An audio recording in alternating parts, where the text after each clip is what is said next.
વિદ્યાર્થી મિત્રો, ધોરણ 6 ગણિત પ્રકરણ 4 આજે આપણે નવા પ્રકરણની શરૂઆત કરીશું. પ્રકરણ 4 છે ભૂમિતિના પાયાના ખ્યાલ. તો ભૂમિતિના પાયાના અંગો બિંદુ, રેખા અને સમતલ એ ભૂમિતિના પાયાના અંગો છે.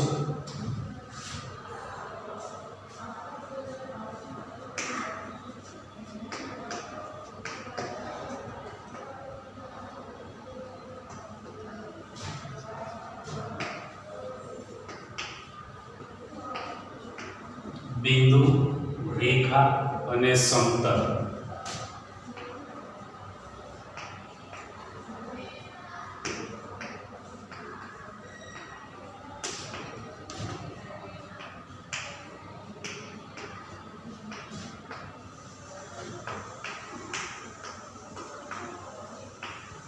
એ ભૂમિતિના પાયાના અંગો છે. હવે આપણે બિંદુ વિશે માહિતી મેળવીએ. તો બિંદુ એને લંબાઈ નથી, એને પહોળાઈ નથી, એને ઊંચાઈ નથી, પણ બિંદુ એ માત્ર એક સ્થાનક છે.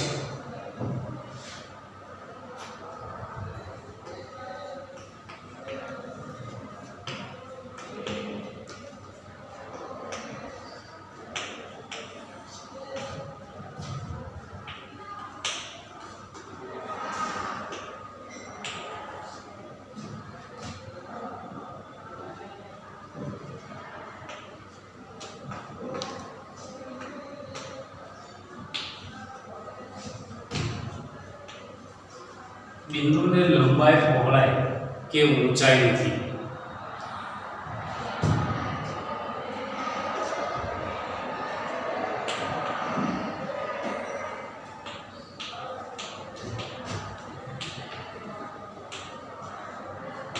બિંદુ એ માત્ર સ્થાન જ છે.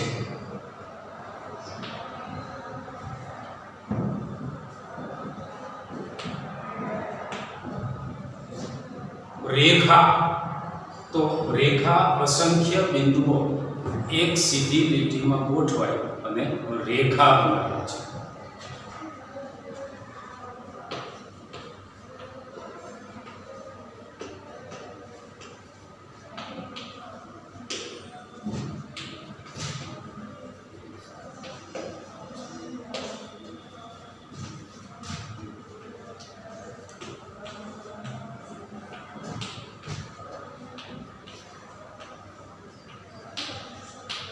અસંખ્ય બિંદુઓ એક સીધી લીટીમાં ગોઠવાય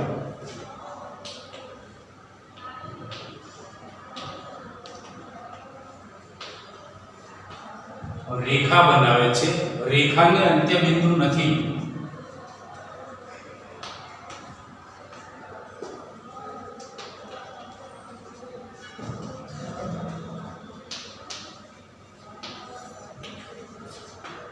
અને રેખા બંને દિશામાં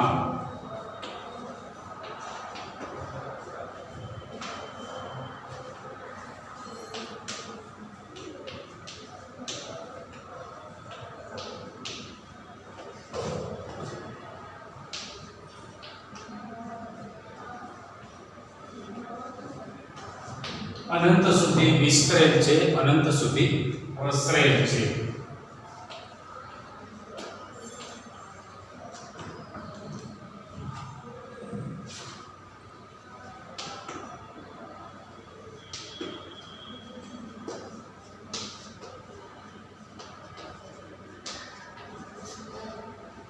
રેખાની લંબાઈ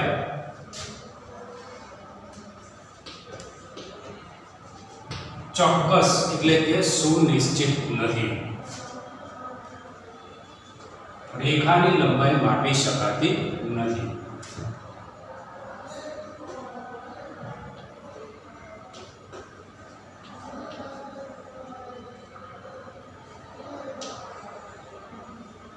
અને રેખા AB વડે દર્શાવી શકાય. રેખા AB વડે લખી શકાય છે.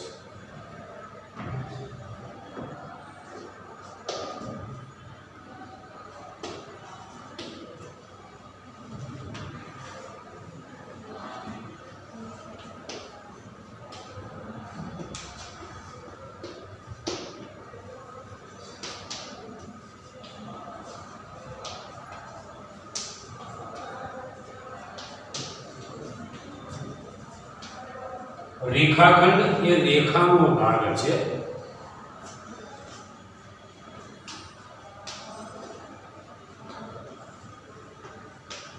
તેની લંબાઈ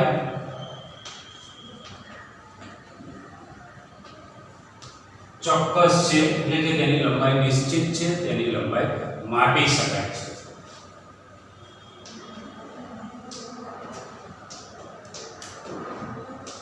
રેખાખંડને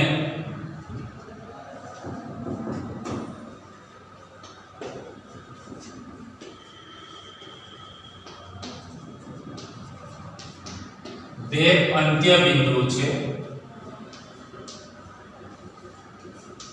અને રેખાખંડ AB ઉપર રેખામાં આ AB લખ્યા પછી તેની ઉપર બંને બાજુએ તીર દર્શાવીએ એટલે રેખા થાય. આ બંને બાજુએ તીર દર્શાવવાનું આવતું નથી.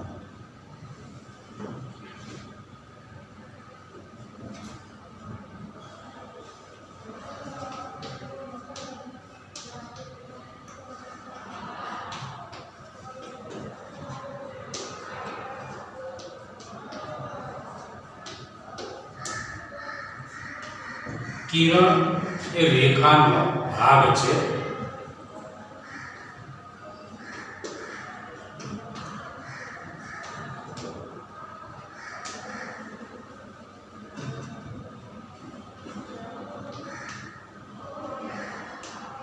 તેને એક અંત્ય બિંદુ છે.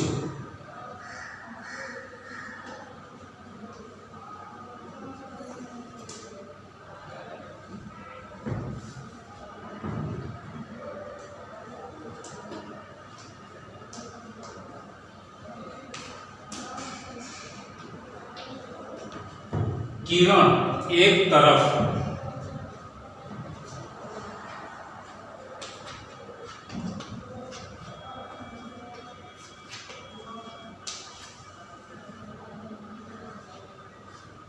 અનંત સુધી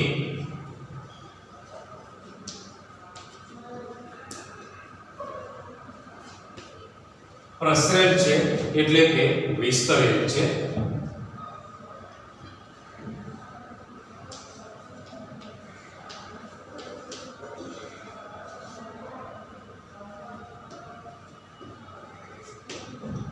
કિરણની લંબાઈ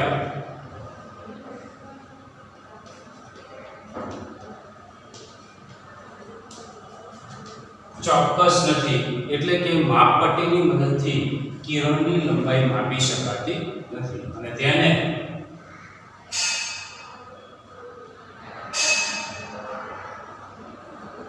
કિરણ AB લખી તેના ઉપર રેખાખંડનું ચિહ્ન અને પછી એક તરફ તીર દર્શાવીએ એટલે એ કિરણ AB થશે. રેખાખંડનું ચિહ્ન છે, તીર નથી, બંને બાજુએ તીર નથી અને અહીંયા બંને બાજુએ તીર છે. સમતલ વિશે થોડી માહિતી મેળવી લઈએ. આ જે ગ્રીન બોર્ડ દેખાય છે એ ગ્રીન બોર્ડ એ સમતલ છે. હવે સમતલ એ ક્યાંય વળી શકતું નથી. દાખલા તરીકે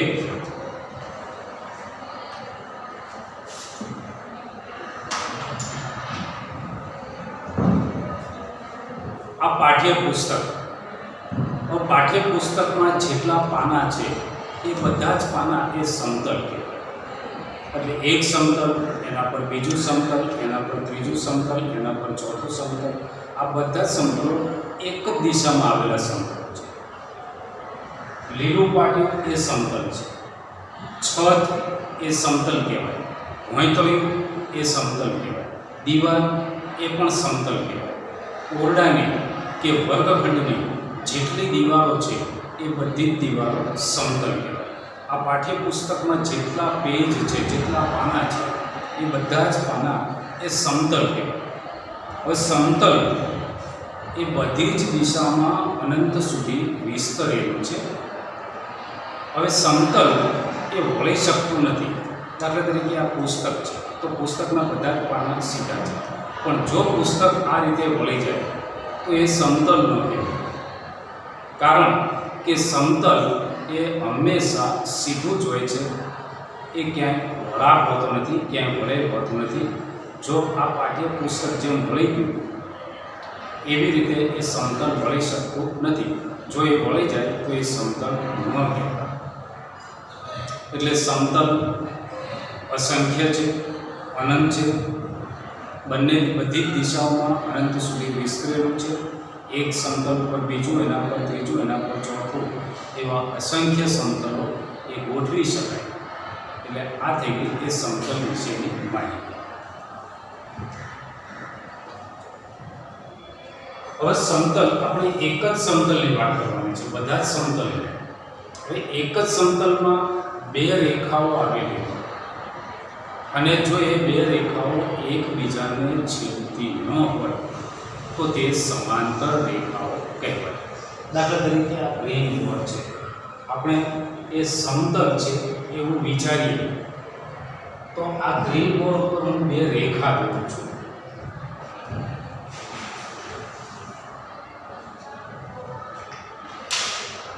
આ એક રેખા, એને નામ આપીએ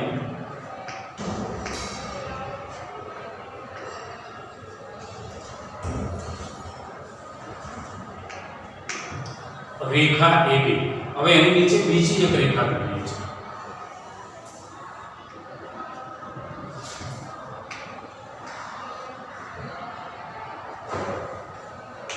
એને નામ આપીએ રેખા CD.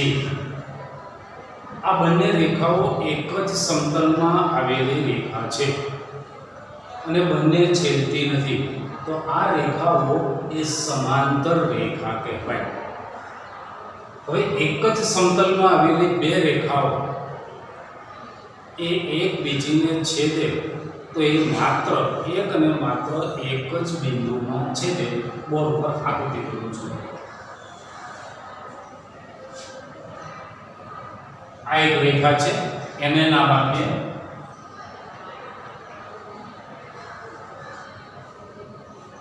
રેખા XY. બીજી એક રેખા લઈએ,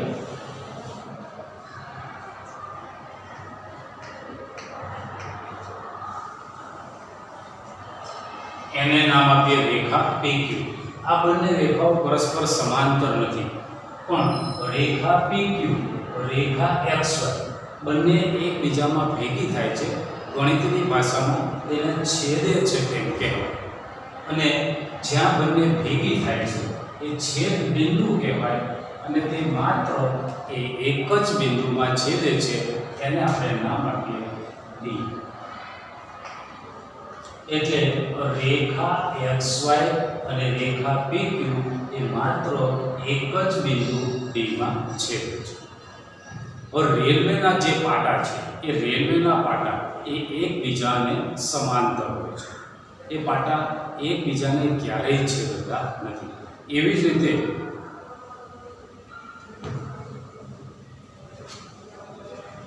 आ पाठ्यपुस्तकनी आ बंने किनारे, आ किनारे अने आ किनारे एटले के आ धार अने आ धार ए परस्पर समांतर छे.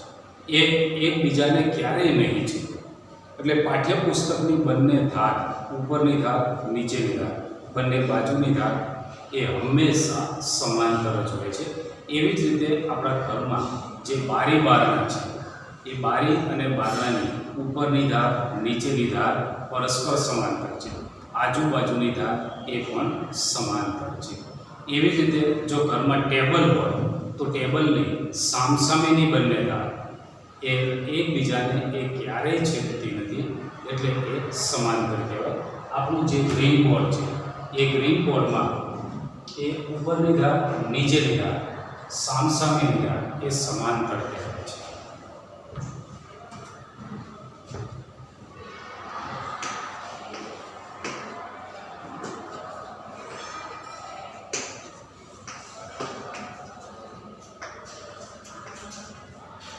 સમતલમાં આવેલ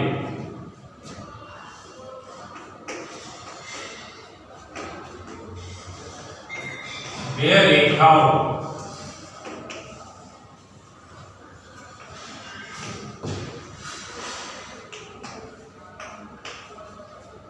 એકબીજાને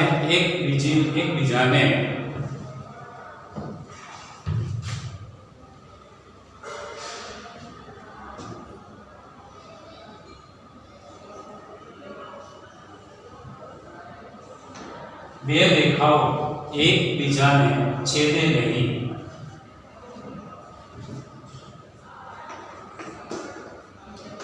તો તે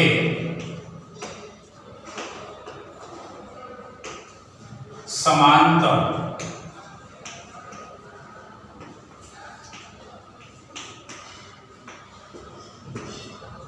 और रेखाओं पे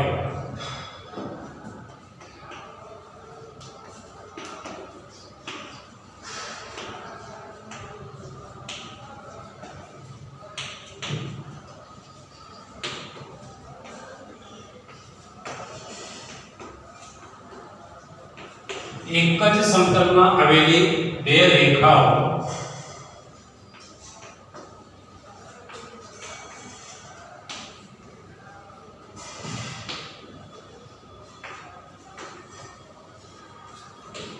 मात्र एक ज बिंदु में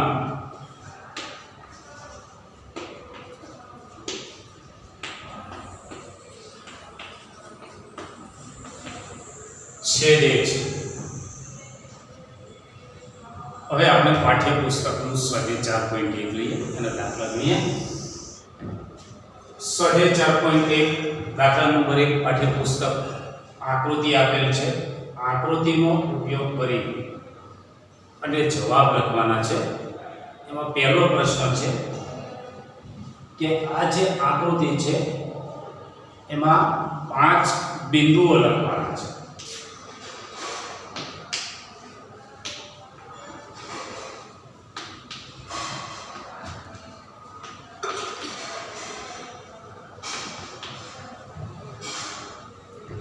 આ પ્રકરણની શરૂઆતમાં હમણાં આપણે શીખ્યા કે બિંદુ એને લંબાઈ પહોળાઈ કે ઊંચાઈ નથી, તેને માત્ર તે સ્થાન જ છે।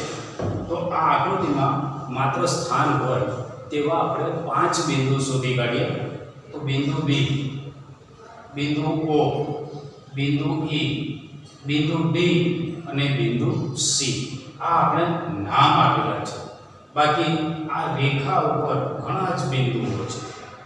એ બધા જ બિંદુઓ એ ભેગા થઈ અને આ રેખા બની છે। એવી જ રીતે ઓસી આ કિરણ છે તો એમાં પણ ઘણા જ બિંદુઓ છે। એવી જ રીતે આ રેખાઓ અહીંયા નામ નથી આપ્યું પણ આ જે કિરણ છે એ કિરણ પર પણ ઘણા જ બિંદુઓ છે। એટલે આકૃતિમાં એબીસીડીના અક્ષરથી દર્શાવેલ એ 5 બિંદુઓ આપણે અહીંયા લખીશું। 5 બિંદુઓ લખો।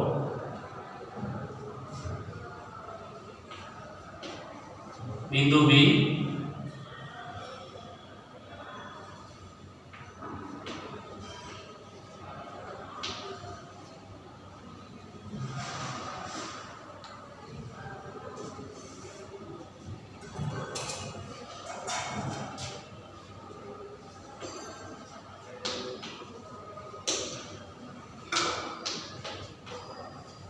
बिंदुओं बी, ओ,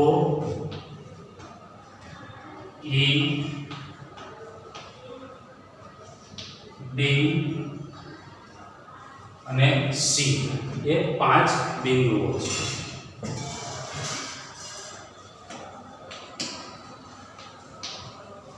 બીજો પ્રશ્ન છે રેખા લખવાની છે। આ આકૃતિમાં રેખા શોધવાની છે। તો રેખા વિશે પણ માહિતી મેળવીએ। ફરીથી યાદ કરીએ, આ પ્રકારનું ચિહ્ન એ રેખાખંડ કહેવાય। એક જ તરફ તીર હોય તો તે કિરણ કહેવાય। આ કિરણ છે, આ કિરણ છે, બંને તરફ તીર હોય તો રેખા કહેવાય। હવે આ આકૃતિમાં આપણે રેખા શોધવાની છે। રેખા એ હંમેશા સીધી હોય છે। આ રીતે વળાંકવાળી રેખાનો કે રેખા આ પ્રમાણે આ બંને કિરણો છે, આ એનું ઉદ્ભવ બિંદુ છે, અંત્ય બિંદુ છે। એટલે આકૃતિમાં આપણે રેખા શોધવાની છે। તો આકૃતિમાં આ એક જ રેખા છે। આ કિરણ છે, આ કિરણ છે. હવે રેખા ઉપર જે એબી શ્રેણીના અક્ષર છે એ તેના નામ છે. હવે એબી શ્રેણીના 4 અક્ષરમાંથી કોઈ પણ 2 અક્ષરને આપણે રેખા વડે દર્શાવી શકાય. દાખલા તરીકે રેખા BO પણ કહી શકાય, એને રેખા OB પણ કહી શકાય, રેખા BE, રેખા EB પણ કહી શકાય, રેખા BD, રેખા DB પણ કહી શકાય, રેખા OE, Rekha EO, Rekha OD, Rekha DO, Rekha ED, Rekha DE. એટલે રેખા પરના કોઈ પણ 2 અક્ષર એને રેખા વડે આપણે દર્શાવી શકીએ. રેખા BO,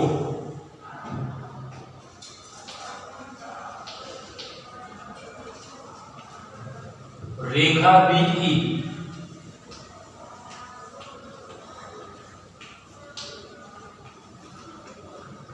રેખા BB,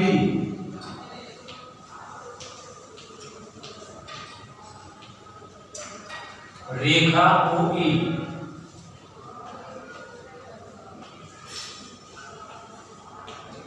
રેખા OD,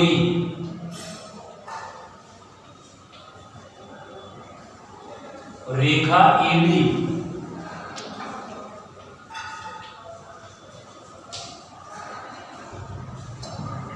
તો આ રીતે આપણે નામ આપી શકીએ.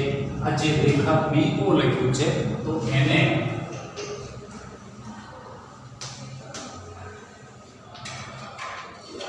રેખા OB વડે પણ દર્શાવી શકાય.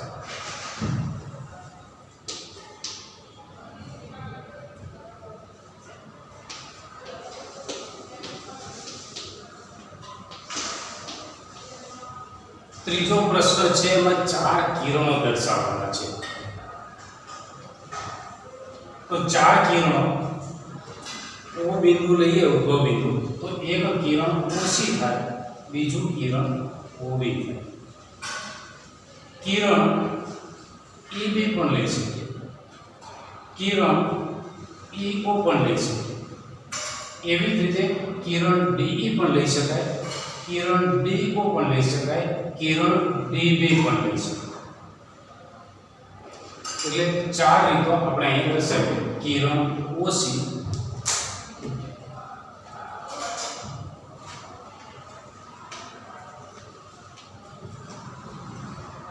કિરણ OB,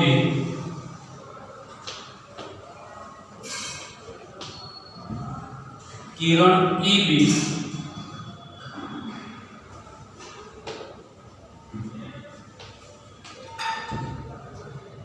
કિરણ DB,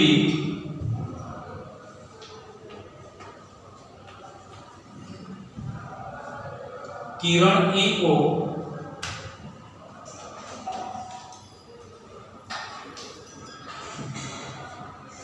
કિરણ EB, કિરણ DE,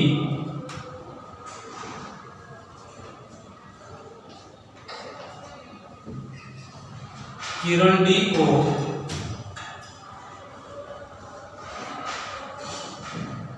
કિરણ DB.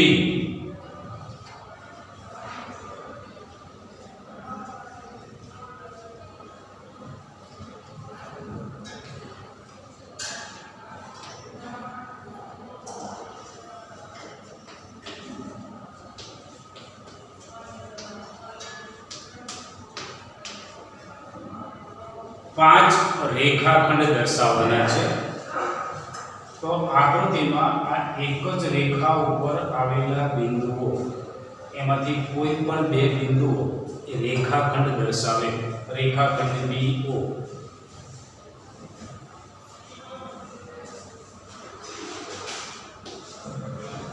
રેખાખંડ BE,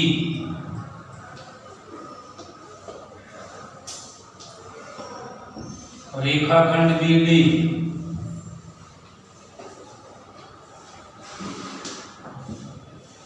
રેખાખંડ OE,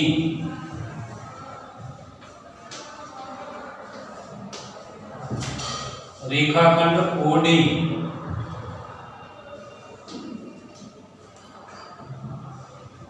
રેખાખંડ એડી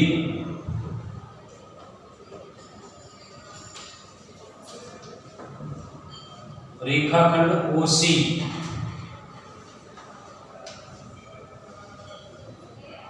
તો આ રીતે આપણે રેખાખંડ દર્શાવી શકીએ છીએ. વિદ્યાર્થી મિત્રો, આ લેક્ચરમાં આપણે અહીં સુધી રાખીએ. ગૃહ કાર્ય માટે આપણે જે માહિતી શરૂઆતમાં સમજાવી એ બધી જ માહિતી એ વિગત સાથે બોર્ડ ઉપર લખેલી હતી. તે માહિતી અને સ્વાધ્યાય પુસ્તક સ્વાધ્યાય 4.1 એ દાખલા નંબર 1 આકૃતિ સાથે તમારે ગણિતની નોટમાં સારા અક્ષરે લખવાનું છે, ગણવાનું છે.